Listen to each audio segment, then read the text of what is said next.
사사기 17장 1절에서 13절 제가 봉독하겠습니다. 에브라임 산지에 미가라 이름하는 사람이 있더니 그의 어머니에게 이르되 어머니께서 은 1,100을 잃어버리셨으므로 저주하시고 내 귀에도 말씀하셨더니 보소서 그 은이 내게 있나이다. 내가 그것을 가졌나이다 하니 그의 어머니가 이르되 내 아들이 여호와께 복받기를 원하노라 하니라. 미가가 은 1,100을 그의 어머니에게 도로 주매 그의 어머니가 이르되 내가 내 아들을 위하여 한 신상을 새기며 한 신상을 부어 만들기 위해 내 손에서 이 은을 여호와께 거룩히 드리노라. 그러므로 내가 이제 이 은을 네게 도로 주리라. 미가가 그 은을 그의 어머니에게 도로 주었으므로 어머니가 그 은 200을 가져다 은장색에게 주어 한 신상을 새기고 한 신상을 부어 만들었더니 그 신상이 미가의 집에 있더라. 그 사람 미가에게 신당이 있으므로 그가 에봇과 드라빔을 만들고 한 아들을 세워 그의 제사장으로 삼았더라. 그때에는 이스라엘에 왕이 없었으므로 사람마다 자기 소견에 옳은 대로 행하였더라. 유다 가족에 속한 유다 베들레헴에 한 청년이 있었으니 그는 레위인으로서 거기서 거류하였더라. 그 사람이 거주할 곳을 찾고자 하여 그 성읍 유다 베들레헴을 떠나 가다가 에브라임 산지로 가서 미가의 집에 이르매 미가가 그에게 묻되 너는 어디서부터 오느냐 하니 그가 이르되 나는 유다 베들레헴의 레위인으로서 거류할 곳을 찾으러 가노라 하는지라. 미가가 그에게 이르되 네가 나와 함께 거주하며 나를 위하여 아버지와 제사장이 되라. 내가 해마다 은 10과 의복 한 벌과 먹을 것을 주리라 하므로 그 레위인이 들어갔더라. 그 레위인이 그 사람과 함께 거주하기를 만족하게 생각했으니 이는 그 청년이 미가의 아들 중 하나같이 됨이라. 미가가 그 레위인을 거룩하게 구별하며 그 청년이 미가의 제사장이 되어 그 집에 있었더라. 이에 미가가 이르되 레위인이 내 제사장이 되었으니 이제 여호와께서 내게 복 주실 줄을 아노라 하니라.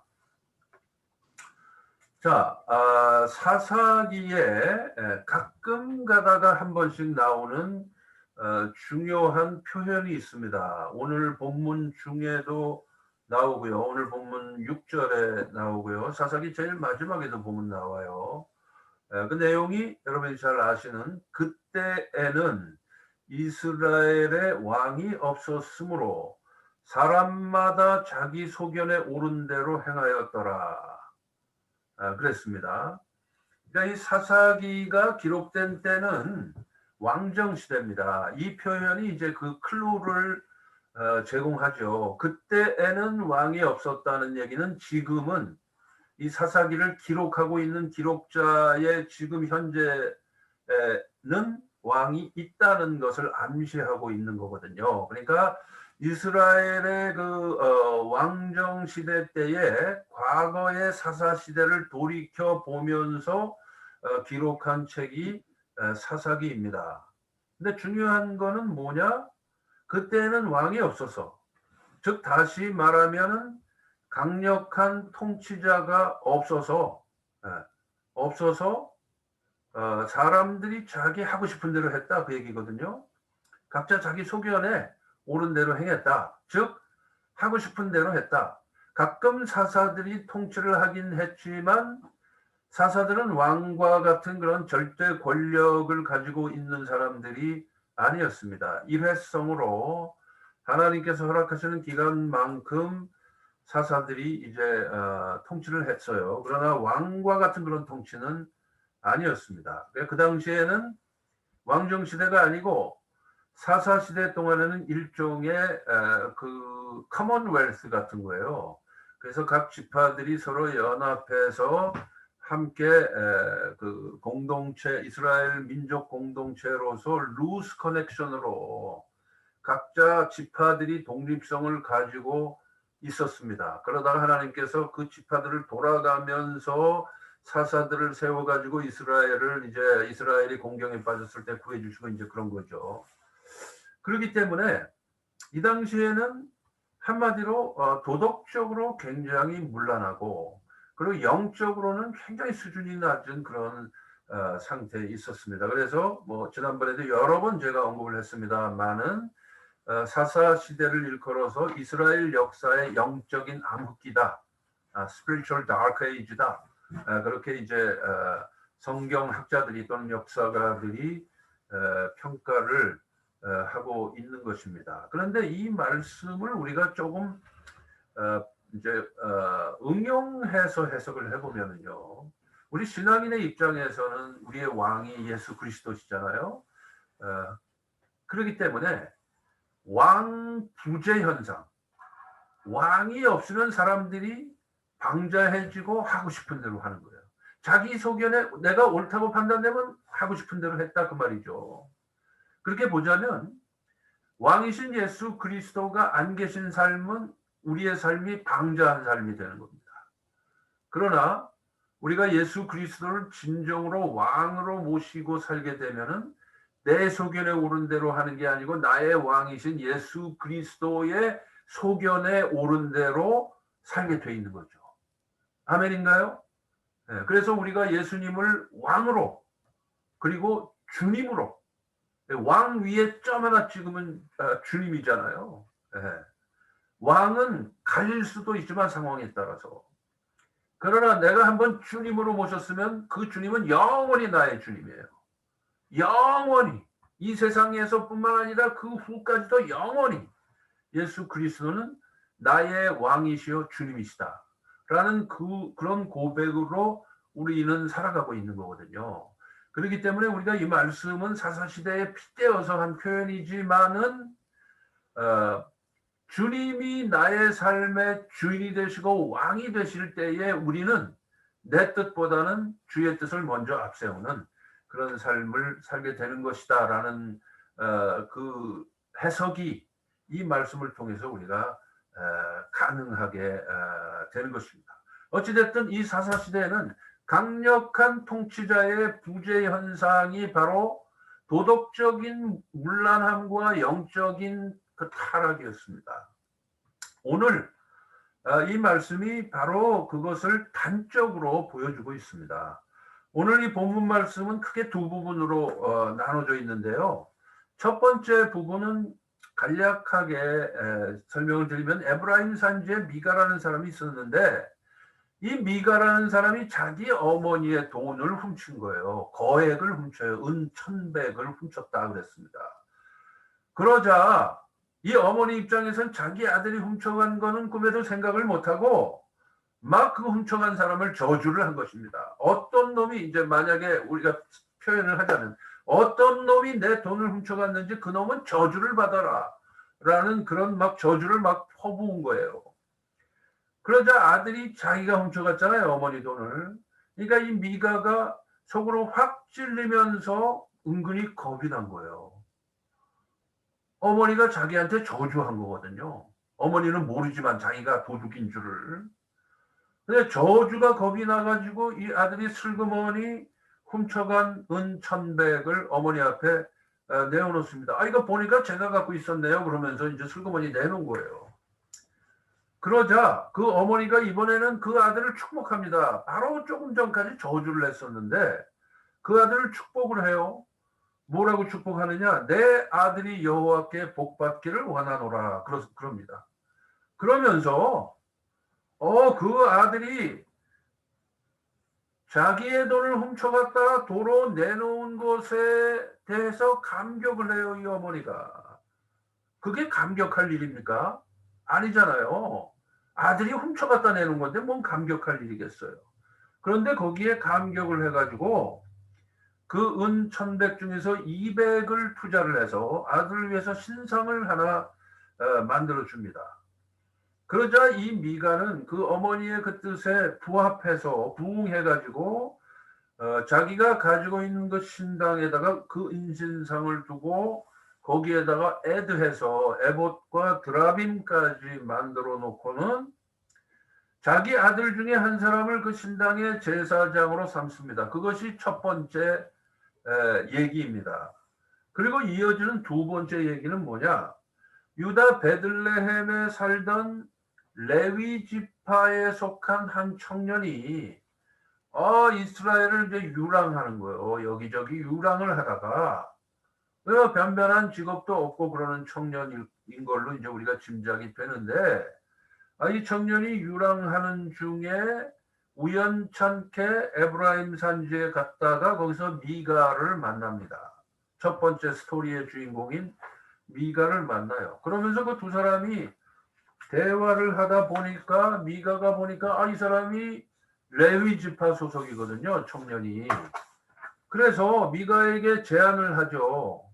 예? 우리 집에 신당이 있는데 현재 내 아들이 제사장 역할을 하고 있는데 이제 이 미가의 집안은 여러 가지 그 문맥상 보면 단지파일 가능성이 많습니다. 그러니까 구체적인 설명은 생략하겠고요. 그런데 보니까 이 청년이 레위 지파거든요. 제사장 지파란 말이에요. 그러니까 내 아들이 제사장 하는 것보다 레위 지파 출신이 제사장 하는 게 더 낫겠다. 이런 생각을 해서 이 청년에게 제안을 합니다. 10절에 나오죠. 미가가 그에게 이르되 네가 나와 함께 거주하면 나를 위하여 아버지와 제사장이 되라 그래. 제사장뿐만이 아니고 영적인 아버지가 되라 그 말이죠. 그러니까 영적인 스승 노릇을 하라 그 말이에요. 여러분 기억하시죠? 요셉이 바로 왕의 스승 노릇을 하면서 총리를 했잖아요. 뭐 어떻게 보면 이제 스케일은 작지만 그런 비슷한 제안이죠. 예? 나를 위하여 아버지와 제사장이 되라. 내가 해마다 은열과 의복 한 벌과 먹을 것을 주리라. 그래요. 그러니까 이 레위 청년이 가만히 생각해 보니까 솔깃해진 겁니다. 이 제안이 괜찮거든요. 이제 유랑 생활을 끝내고 아니 부잣집에서 일종의 제사장 역할을 하면서 보니까 주인이 자기를 아들처럼 대해줄 것 같단 말이에요. 그러니까 이거 좋은 제안이다. 이게 무슨 횡재냐 하면서 그 제안을 덥석 받아들입니다. 그러자 미가가 스스로 독백처럼 말을 하는데 13절 마지막 절이죠. 레위인이 내 제사장이 되었으니 이제 여호와께서 내게 복 주실 줄을 아노라. 그러니까 무슨 얘기냐? 이제 내가 구색을 다 갖추었으니까 제사장 족속인 레위 지파 청년이 우리 집안의 제사장이 됐으니까 이제는 여호와 하나님께서 복 주실 줄 아노라 그래요. 근데 그러면서 그의 신당에는 은신상도 있고 드라빔도 있고. 근데 뭐 그거 이외에도 더 있겠죠. 짐작컨대. 그러니까 우상들을 다 모아놓고 우상 숭배를 하면서도 여호와께 복 받기를 바랬다. 그게 이 미가라는 사람의 자기 소견이에요. 그러니까 자기 소견에 그게 옳은 것 같으니까 그대로 행하는 거예요. 그게 바로 이제 사사시대, 영적 암흑기인 사사시대의 한 단면을 보여주고 있는 것이죠. 그래서 오늘 내용은 이제 그런 내용인데 이 내용을 통해서 우리가 몇몇 가지 영적인 교훈을 얻도록 그렇게 하겠습니다. 자, 첫째로 이러한 모습, 즉 미가의 이러한 모습, 뭐 미가의 어머니도 마찬가지고 또 그 레위 지파 청년도 마찬가지고 이러한 모습의 본질이 무엇이냐라는 것을 오늘 본문을 통해서 우리가 심도 깊게 들여다봐야 되는 것입니다. 여호와 하나님을 믿는 순수한 신앙이라고는 눈을 씻고 찾아봐도 없는 그런 상태, 미신과 우상 숭배에 쩔어 있는 어머니와 아들의 모습을 우리는 보고 있습니다. 한마디로 표현하면 탐욕스러운 어머니와 부정직한 아들의 조합이에요. 미가가 어머니 돈 은 1,100을 훔쳤다가 도로 내놓은 이유는 아까도 언급했습니다마는 정직성 때문이 아니고 자신의 잘못을 뉘우쳐서 그런 게 아니고 자신이 도둑질한 것을 뉘우치고 제가 잘못했습니다. 어머니 사실은 제가 훔쳤는데 제가 잘못했습니다. 진심으로 하나님 앞에서 회개하고 어머니 앞에서 잘못했음을 자백합니다. 이러면서 내놨으면은 정답인데 그러질 않아요. 그러질 않아요. 은 1,100을 도로 내놓은 이유는 정직성 때문도 아니고 회개해서 그런 것도 아니고 이유는 단 하나 저주에 대한 두려움 때문이었습니다. 왜? 미신을 가지고 있는 사람이니까 저주가 두려운 거죠. 예. 그러니까 저주받지 않으려고 내는 거예요. 그 어머니가 저주를 하니까 말이에요. 얼마나 심하게 저주를 냈으면 이 아들이 겁을 잔뜩 먹고 저주가 두려워서 돈을 도로 내놓은 것입니다. 자, 그런데 잃었던 돈을 도로 찾는 게 목적인 이 어머니가 그 돈을 훔친 게 자신의 아들이든지 아니든지 그거는 하나도 중요한 게 아니에요. 그게 중요한 게 아니고 잃어버렸던 돈을 찾았다는 사실이 중요하고 그게 감격스러운 거예요. 그러면서 아들을 축복을 합니다. 자신의 돈을 도둑질했던 아들이 크게 뉘우친 것도 없는데 그 아들을 축복을 해요. 그러면서 내 아들이 여호와께 복받기를 원하노라 그러잖아요. 이게 도대체 뭘로 설명이 안 되는 어처구니 없는 그런 모습이죠. 물질 만능의 삶 속에는 자, 이게 지금 중요한 면입니다. 물질 만능의 삶 속에는 정직도 없고 도덕도 없고 신앙도 다 실종해야 된다. 왜냐? 물질 만능이라는 사고방식 자체가 우상숭배거든요. 이 사람들에게는 우상이 많았지만 그 신당 안에 여러 종류의 우상이 있었을 거예요. 그러나 그 우상들 못지않은 진짜 우상은 뭐냐? 물질을 숭배하는 우상이에요. 물질 만능이라는 우상이었거든요. 그러니까 잃어버린 돈 1,100을 찾는 게 더 중요해. 이 어머니에게는 아들이 지금 자신의 돈을 훔쳐갔었다는 사실이 얼마나 심각한 건데 거기에 대해서는 별로 반응이 없어요. 오히려 축복을 할 정도니까. 그러니까 무슨 얘기냐? 물질 만능이라는 우상 숭배에 완전히 쩔어 있었던 모자였다라는 것을 우리가 이제 확인을 하는 거죠. 둘째로 그러면 우상을 만들어서 섬기는 목적이 뭘까요? 우리가 본문을 통해서 알 수 있는 바처럼 우상 숭배의 목적은 두 가지입니다. 본문에 딱 나와 있어요. 우상 숭배의 목적 두 가지. 첫째는 자신들이 믿고 있는 저주로부터의 해방이에요. 저주를 모면하고자 우상을 섬기는 거고요. 둘째는 부자 되기 위한 거였습니다. 이 사람들에게는 그랬어요. 적어도. 그렇게 볼 때 성경 말씀에서 우리에게 가르쳐 주는 진정한 예배, 신령과 진정으로 드리는 예배하고 우상 숭배는 완전히 목적이 달라요. 성경적인 예배는 자, 우리가 원론적으로 돌아갔을 때 성경적인 예배는 하나님을 영화롭게 하고 하나님 앞에서 내가 정결케 되는 것이 예배의 목적이요 제사의 목적입니다. 본질적인 목적이 그거예요. 하나님을 영화롭게 하고 하나님의 은혜로 내가 정결케 되는 것이 제사를 드리는 예배를 드리는 목적입니다. 아주 중요한 목적입니다. 그런데 우상 숭배 속에는 그게 없어요. 우상 숭배는 어떻습니까? 우상 숭배의 중심에는 하나님은 전혀 안 계시고 우상 숭배의 다 그 핵심을 딱 우리가 들여다보면 그 핵심 속에는 누가 있느냐? 우상이 있느냐? 아닙니다. 우상 숭배의 중심에는 우상이 있는 게 아니에요. 내가 있는 거예요. 내가 들어있는 거예요. 내가 저주를 피하고 내가 복받겠다라는 그 복은 기복적 복이죠. 그게 들어있어요. 결국은 누가 우상 숭배의 핵심이 뭐냐? 나입니다. 나. 자기중심이요 이기심이 우상 숭배죠. 내가 저주받지 않고 내가 부자 되고 그게 목적이잖아요. 오늘 본문에 보니까 딱 나와 있잖아요. 그래서 우상 숭배의 근원은 뭐냐? 이기심입니다. 이기심에서 우상 숭배가 나온 거예요. 자, 그렇게 보자면 우상 숭배는 우상을 섬기는 게 아닙니다. 드라빔을 섬기는 것도 아니고 은신상을 섬기는 것도 아니에요, 사실은. 네. 우상 숭배는 뭐냐? 나 자신을 섬기는 거예요. 본질적으로는 나 자신을 섬기는 게 우상 숭배입니다. 오늘 말씀에 확실하게 보여주고 있습니다. 즉 이기심이 종교의 탈을 쓰고 있는 것이 우상 숭배라고 볼 수 있어요. 그러나 참 신앙은 하나님을 섬깁니다. 하나님을 영화롭게 하기를 원합니다. 왜? 그 하나님이 나를 지으신 분이니까. 나의 아버지시요 창조주이시니까. 그 하나님을 영화롭게 하고 그 하나님 앞에 내가 하나님의 자녀로 나아감으로 하나님께서 나를 거룩하게 하시는 그것이 예배요 하나님을 섬기는 목적이 되는 것입니다.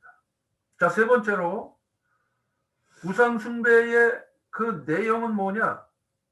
세속적 목적을 위해서 점치고 예언하는 거예요.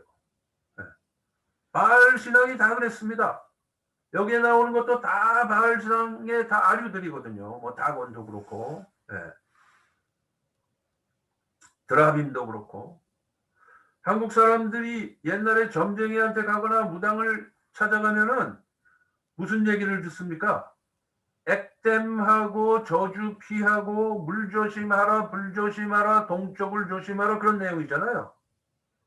그런 내용이잖아요. 오늘 여기 사사기 본문에 나오는 거하고 틀릴 게 없어요. 거의 똑같습니다.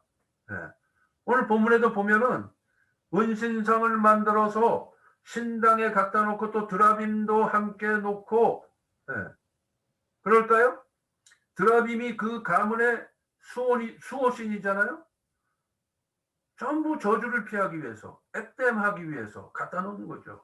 우리 한국 사람들이 옛날에 그 샤머니즘 무속신앙하고 전혀 틀릴 게 없어요. 똑같습니다. 하나님이 안 계신 소위 그 종교 형태 또는 신앙의 형태라는 건 다 똑같아요. 공통점이 다 똑같습니다. 저주 피하고 두려움 때문에 우상이라는 걸 만들어 놓고 있지만은 결국 그 중심에는 나 자신이 있는 거거든요.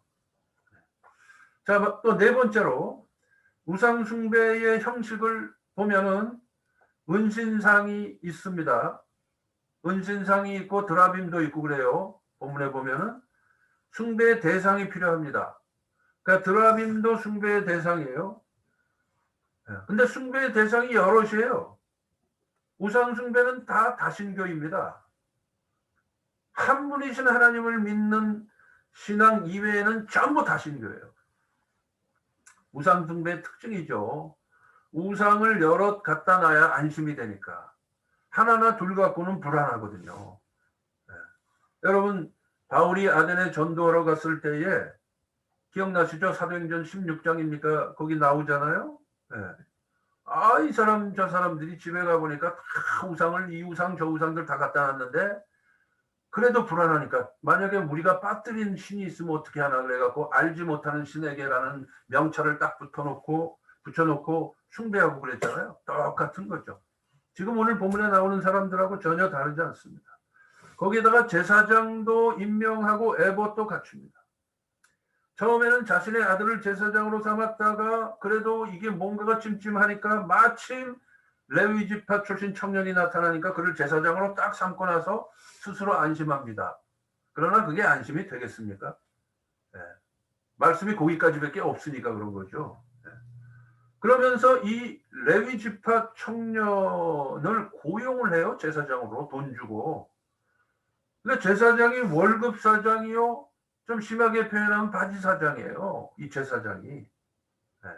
월급 받고 제사장 노릇을 합니다. 요즘식으로 하면 월급 두둑히 받고 목회자 노릇을 하는데 여호와 하나님에 대해서는 관심이 없는 거나 똑같아요. 중요한 건 구색을 갖추는 데에 있었습니다. 구색을 갖추면 근본이 어떻든지 상관이 없는 거예요. 이 미가라는 사람에게는. 그렇기 때문에 우상 숭배는 혼합주의가 되는 것입니다. 신앙의 대상이 여럿이 있고요. 다 섞여 있습니다. 그러나 그 본질 속에는 자기 중심과 이기심이 들어있는 것이죠. 자, 마지막으로 우상 숭배는 형식주의로 흐릅니다. 항상. 본질은 없고 형식주의로 흐릅니다. 이거저거 구색은 다 갖췄지만 참 신이신 여호와 하나님은 빼놓았습니다. 여호와 하나님까지도 우상을 섬기듯이 섬기려고 했어요. 이 미가가. 그럴 수밖에 없죠. 진정으로 여호와 하나님을 섬긴다면 여호와 하나님만 섬겨야 되는데 그렇지 않았잖아요. 그러면서 여호와 하나님도 우상 중에 하나처럼 섬겼습니다. 그건 여호와 하나님을 섬긴 게 아니고 여호와를 망령되이 일컫는 그런 그 상황에 있었다 그 얘기죠. 자, 우리 교회도 자칫 그 형식주의로 흘러버릴 수가 있어요.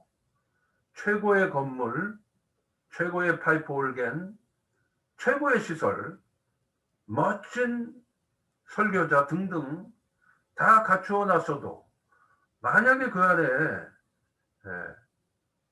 신령과 진정으로 드리는 예배가 빠져 있다면 그건 비극 중에 비극이겠죠. 만약에 그렇게 된다면은 오늘 이 말씀에 나오는 미가와 별로 다를 게 없어요. 스케일의 차이는 있을지 몰라도. 그럼 참 곤란한 일이에요. 참 비극적인 일이 됩니다.